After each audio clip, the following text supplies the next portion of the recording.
Well, good morning.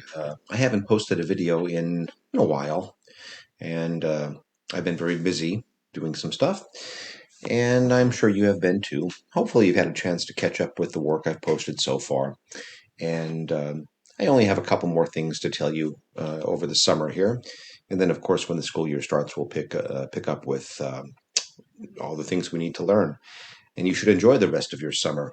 So not going to make your life difficult. I do want to cover uh, three little ideas before the end of summer. One is just understanding how to look at a chemical equation and do what's called balancing a chemical equation. And I'm sure that you saw this once again in Mr. Pearson's class going back to ninth grade, but it's not bad to have a refresher. So that's going to be one thing before the end of summer we're going to talk about is balancing chemical equations. And that's what this video today will be about. Very short, and I believe in your packet there are some practice problems. And before we get to the school year, we are going to talk about the idea of what I like to call molar mass, moles, grams to moles. People say molecular weight as well, atomic mass, atomic weight. A lot of these things we sort of use somewhat sloppily, interchangeably, but we'll be discussing those things. And then finally, a little bit about reaction types and stoichiometry. Stoichiometry is a word you may or may not have heard before, but it's not a scary word, even though it sounds a little bit like a scary word.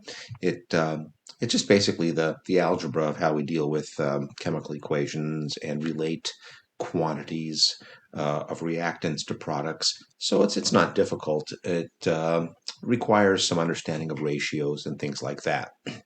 So let's go ahead now and just talk about balancing chemical equations. I'll probably post some additional YouTube videos done by Khan Academy, but they do a very good job with this. And of course, if you have any questions, as usual, please email me. So chemical equations are always of the general form, so generically speaking, A plus B to give C or C plus D. This is a way we can represent a chemical equation.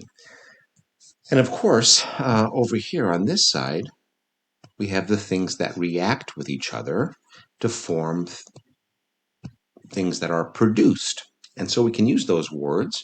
The things that react are called reactants, and the things that are produced are called products.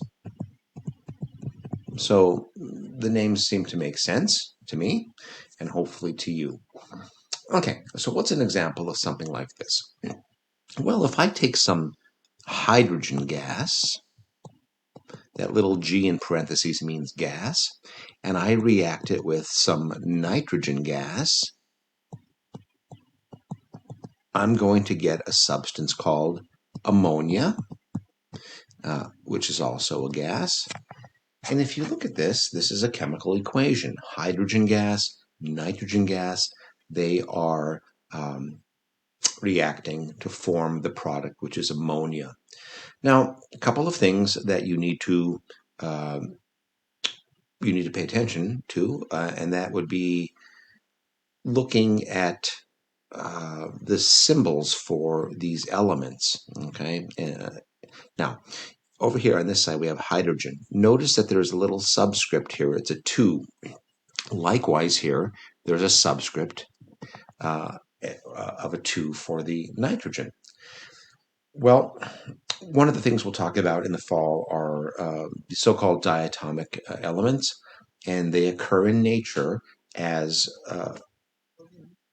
2 atoms that are bonded together. So, for example, H2 means I have a hydrogen bonded to another hydrogen. So really, that looks like an N there. Sorry about that. So that's a hydrogen molecule. And hydrogen in nature exists as that. And nitrogen over here, same thing. We'll make it a little bit bigger because nitrogen's a little bit bigger. So we're reacting those two things and we're producing something called ammonia, which looks like this sort of, we'll get into the structures of things as we need to. Okay, so roughly this is a sketch or a cartoon of what's going on in this chemical reaction. Something should be bothering you right away, though. On this side of the arrow, on the reactant side, I have two hydrogens. They're bonded together, but nonetheless we have two of them. And on this side, we have two nitrogens. As I said, they're bonded together, but there are two nitrogen atoms bonded together. When I look on this side of the chemical reaction, the product side right over here, what we end up having is we have one nitrogen and three hydrogens. So something's not adding up here. I mean, don't forget, think about algebra. If there's an equal sign between the left and the right side of an equation, well, those two quantities have to be equal. They have to balance. And that's the same thing here. We can't write an equation like this. I mean, we can write it, but it's not correct. We have to make sure we have equal numbers of atoms on both sides of the equation. So how do we do that? We never ever touch the subscripts, never, because those represent the correct formulas for the chemical compounds. What we do is we use coefficients, and the coefficients go, of course, in front of the chemical compounds. And let me show you what I mean by that. Okay, and this is where you kind of have to think of some of the things you learned in algebra. Let me go down and rewrite this equation once again. H2 plus N2, and these are both gases. G stands for gas, L stands for liquid, S stands for solid, if you should see that. AQ stands for what's called aqueous solution. That means stuff is dissolved in water. So what are we going to do here? Well, we have to look and say, all right, I've got two hydrogens on this side, and I've got three on that side. So we need to look for the least common multiple of 2 and 3, which hopefully you know is 6. So how can I get 6 hydrogens? Well, if I put a 3 in front of that 3 multiplies the 2, and it would give me 6 hydrogens. I'll show you that schematically in a moment. Well, if I'm going to do that, I have to go on the other side and put a 2 over here, because in that case, I have 2 times 3. That's going to give me 6 hydrogens. And let's go ahead now and look at our nitrogens. Well, fortunately, I've got 2 nitrogens here, and that 2 distributes, and I have 2 nitrogens there. So everything's balanced using these coefficients. Let me draw this out for you schematically. So let's say now I've got 3 of these H2s, H, and I got another one here, H, and another molecule of hydrogen, H. And it doesn't matter that they're bonded together because those bonds will break and reform, and we don't have to worry about that right now. And I have my N2, and on this side, we're going to get 2 of these guys, N,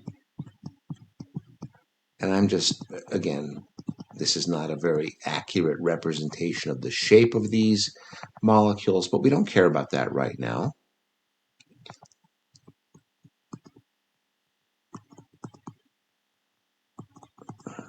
So let's go ahead and count them up. I've got 1, 2, 3, 4, 5, 6 hydrogens, 1, 2, 3, 4, 5, 6 hydrogens, 1, 2 nitrogens, and 1, 2 nitrogens. And that's how we balance chemical equations. So they're not really, they're not that difficult to do. Just remember, you cannot touch your subscripts. These cannot be touched. You use coefficients. Let's see if I can pull up a worksheet here, and maybe we can look at some of these. Uh, let's take a look at a very simple one like number 9 here. Nope, I guess I can't write on it. But if you take a look here, we have S with an 8 and O2. And so what we have to do here is we have to play a little game where we put the proper coefficients in here, and so everything balances. So what I would do here is I would say, okay, since I have 2 oxygens on that side and 2 on that side, we can go ahead and save this oxygen for the last thing that we balance. So on number 9, it's unfortunate. I wish I could write on this. Maybe I'll figure out how to do that here. If I have 8 of these, I can put an 8 over here. Maybe I can even type it in. No, it's not letting me type it in. Anyway, if I put an 8 there, then I'm going to have 8 sulfurs and 16 oxygens. So I'd have to go ahead and put an 8 in front of that oxygen there to balance my oxygens. So, as a matter of fact, this would be something good for you to try to play with. Let me make a comment on some of these things like NO3 and CO3. So let me go back to my whiteboard. And, well, first of all, let me go ahead and just copy this down. I've got sodium nitrate and lead oxide. So let me go back here. Go back, sodium nitrate and lead. Let me make sure I have the right oxidation state, the right charge. PbO.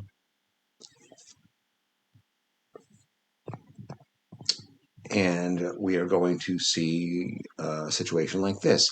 Now, sodium has a +1 charge. Oxygen or oxide has a -2 charge.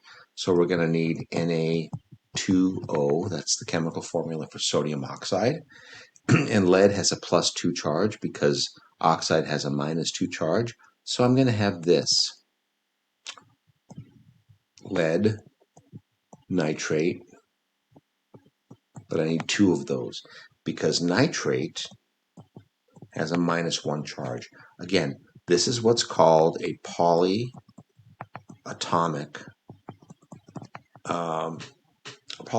anion. We learned about those earlier, and that sticks together like a group. So notice that NO3 and the NO3 over here, they don't break up. They don't turn into other things. They stick together as a polyatomic anion.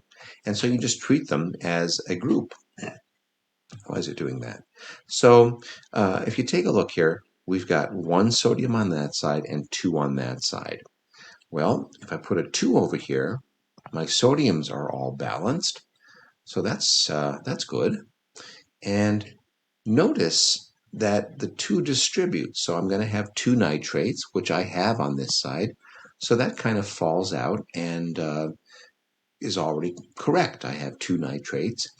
And on this side, I have 1 lead and 1 lead over there, and 1 oxide and 1 oxide.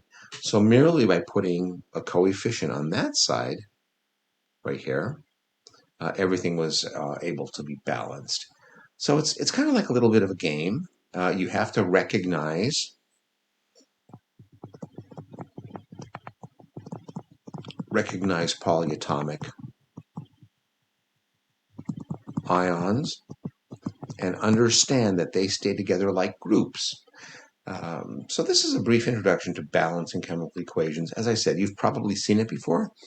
So if we go back and look at that packet of worksheets, there should be a page with balancing chemical equations.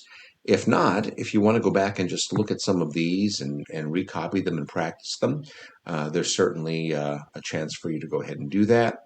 And you're probably going to have some that cause you trouble, and that's fine. We will go over those as we need to. So take a look at this and see what you think. Let me know. Have a great Tuesday and a great week. And we're going to be wrapping this material up very shortly.